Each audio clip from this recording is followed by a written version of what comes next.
ನಮಸ್ತೆ ಸ್ನೇಹಿತರೆ. ಕುಬೇರ ಗಾಯತ್ರಿ ಮಂತ್ರ. ಓಂ ಯಕ್ಷರಾಜಾಯ ವಿದ್ಮಹೆ ಅಲಿಕಾಧೀಶಾಯ ಧೀಮಹಿ ತನ್ನೋ ಕುಬೇರ ಪ್ರಚೋದಯಾತ್.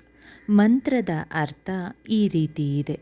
ಯಕ್ಷರ ರಾಜ ಮತ್ತು ವಿಶ್ರವಣನ ಮಗ ಕುಬೇರನನ್ನು ನಾವು ಧ್ಯಾನಿಸುತ್ತೇವೆ. ಆ ಸಂಪತ್ತಿನ ದೇವರು ನಮಗೆ ಸ್ಫೂರ್ತಿ ನೀಡಿ ಬೆಳಗಲಿ. ಈ ಮಂತ್ರವನ್ನು ಪಠಿಸುವುದರಿಂದ ಆಗುವ ಪ್ರಯೋಜನಗಳೇನೆಂದು ತಿಳಿಯೋಣ. ಈ ಮಂತ್ರವನ್ನು ಪ್ರಾಮಾಣಿಕ ಹೃದಯದಿಂದ ಪಠಿಸುವುದರಿಂದ ಸಾಧಕನಿಗೆ ಸಮೃದ್ಧಿ ಮತ್ತು ಹಣ ದೊರೆಯುತ್ತದೆ. ಹೊಸ ಆದಾಯ ಮತ್ತು ಸಂಪತ್ತಿನ ಮೂಲಗಳು ದೊರೆಯುತ್ತವೆ. ಕುಬೇರನ ಮಂತ್ರವನ್ನು ಪ್ರತಿನಿತ್ಯ ತಪ್ಪದೆ ಪಠಿಸಬೇಕು. ಭಗವಾನ್ ಕುಬೇರನ ಮಂತ್ರಗಳನ್ನು ಪ್ರತಿದಿನ ಪಠಿಸುವ ಮೂಲಕ ಪೂಜಿಸುವುದರಿಂದ ಅವನ ಸಮೃದ್ಧಿ ಮತ್ತು ಅದೃಷ್ಟದಲ್ಲಿ ವಿಶಿಷ್ಟ ಬದಲಾವಣೆ ಉಂಟಾಗುತ್ತದೆ. ಈ ಆಧ್ಯಾತ್ಮಿಕ ಅಭ್ಯಾಸವು ಭಗವಂತನನ್ನು ಸಂತೋಷಪಡಿಸುವ ಒಂದು ಉತ್ತಮ ಮತ್ತು ಸರಳ ಮಾರ್ಗವಾಗಿದೆ ಎಂದು ನಂಬಲಾಗಿದೆ. ಈ ಸಂಪತ್ತಿನ ಮಂತ್ರವನ್ನು ಪ್ರತಿದಿನ 108 ಬಾರಿ ಅಥವಾ 21 ಬಾರಿ ಪಠಿಸಬಹುದು ಮತ್ತು ಅಪೇಕ್ಷಿತ ಫಲಿತಾಂಶಗಳನ್ನು ಪಡೆಯುವವರೆಗೆ 21 ದಿನಗಳವರೆಗೆ ಜಪಿಸಬಹುದು.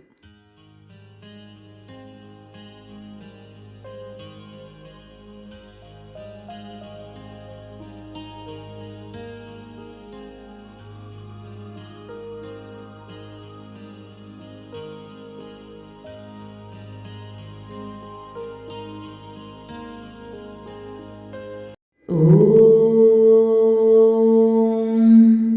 ಯಕ್ಷರಾಜಾಯ ವಿದ್ಮಹೆ ಅಲಿಕಧೀಶಾಯ ಧೀಮಹಿ ತನ್ನೋ ಕುಬೇರ ಪ್ರಚೋದಯಾತ್. ಓಂ ಯಕ್ಷರಾಜಾಯ ವಿದ್ಮಹೆ ಅಲಿಕಧೀಶಾಯ ಧೀಮಹಿ ತನ್ನೋ ಕುಬೇರ ಪ್ರಚೋದಯಾತ್. ಓಂ ಯಕ್ಷರಾಜಾಯ ವಿದ್ಮಹೆ ಅಲಿಕಧೀಶಾಯ ಧೀಮಹಿ ತನ್ನೋ ಕುಬೇರ ಪ್ರಚೋದಯಾತ್. ಓಂ ಯಕ್ಷರಾಜಾಯ ವಿದ್ಮಹೆ ಅಲಿಕಧೀಶಾಯ ಧೀಮಹಿ ತನ್ನೋ ಕುಬೇರ ಪ್ರಚೋದಯಾತ್. ಓಂ ಯಕ್ಷರಾಜಾಯ ವಿದ್ಮಹೆ ಅಲಿಕಧೀಶಾಯ ಧೀಮಹಿ ತನ್ನೋ ಕುಬೇರ ಪ್ರಚೋದಯಾತ್. ಓಂ ಯಕ್ಷರಾಜಾಯ ವಿದ್ಮಹೆ ಅಲಿಕಧೀಶಾಯ ಧೀಮಹಿ ತನ್ನೋ ಕುಬೇರ ಪ್ರಚೋದಯಾತ್. ಓಂ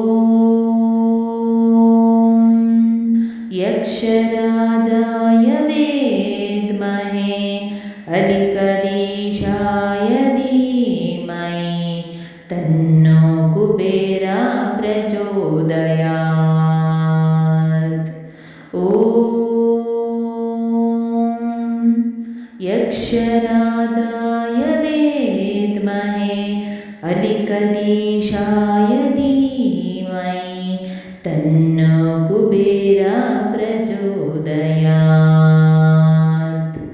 ಓಂ ಯಕ್ಷರಾಜಾಯ ವಿದ್ಮಹೆ ಅಲಿಕಧೀಶಾಯ ಧೀಮಹಿ ತನ್ನೋ ಕುಬೇರ ಪ್ರಚೋದಯಾತ್. ಓಂ ಯಕ್ಷರಾಜಾಯ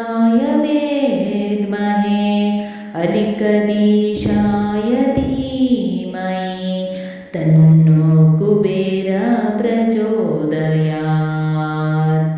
ॐ यक्षराजाय विद्महे अलिकदीशाय धीमहि तन्नो कुबेर प्रचोदयात्। ॐ यक्षराजाय विद्महे अलिकदीशाय धीमहि तन्नो कुबेर प्रचोदयात्। ॐ यक्षराजाय विद्महे अलिकदीशाय धीमहि तन्नो कुबेर प्रचोदयात्। ॐ यक्षराजाय विद्महे अलिकदीशाय धीमहि तन्नो कुबेर प्रचोदयात्। ॐ यक्षराजाय विद्महे अलिकदीशाय धीमहि तन्नो कुबेर प्रचोदयात्। ॐ यक्षराजाय विद्महे अलिकदीशाय धीमहि तन्नो कुबेर प्रचोदयात्। ॐ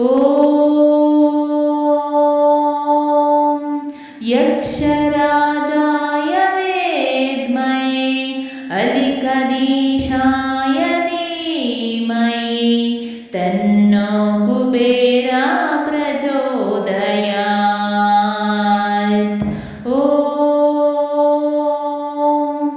यक्षराजाय विद्महे अलिकदीशाय धीमहि तन्नो कुबेर प्रचोदयात्। ಸ್ನೇಹಿತರೆ, ಈ ವಿಡಿಯೋ ಇಷ್ಟವಾದಲ್ಲಿ ಲೈಕ್, ಶೇರ್ ಆ್ಯಂಡ್ ಕಾಮೆಂಟ್ ಮಾಡಿ. ಮುಂದಿನ ವಿಡಿಯೋಸ್ಗಳಿಗಾಗಿ ಚಾನೆಲ್ ಅನ್ನು ಸಬ್ಸ್ಕ್ರೈಬ್ ಮಾಡಿ. ಧನ್ಯವಾದಗಳು.